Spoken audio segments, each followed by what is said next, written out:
Welcome to Man Does Tech, where I solve the problems you didn't even know you had. You begin by preparing essentials: Android Studio, SDK, and a YouTube Data API key.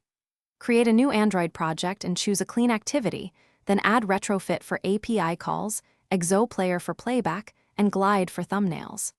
Once done, update Android Manifest with Internet and Network security permissions and add the API key to a secure resource file. Make sure to configure Gradle with required repositories and sync, because this establishes the foundation for fetching and displaying YouTube content. Next, you implement listing and playback. Start by designing a recycler view with view holder and a paging mechanism to request list pages from YouTube via Retrofit. This keeps memory use low. Then wire view model and live data to expose results to the UI so orientation changes stay smooth.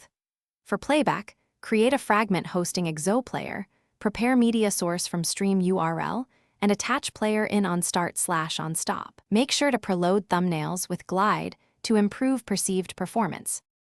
Finally, you complete authentication, polish UI, and prepare the app for release.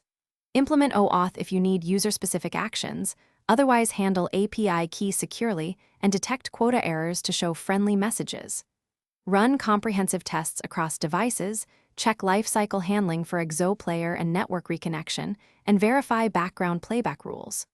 Once ready, create a release build, ensure you meet YouTube policies, and integrate basic analytics. If something breaks, check Logcat for HTTP. Thanks for watching.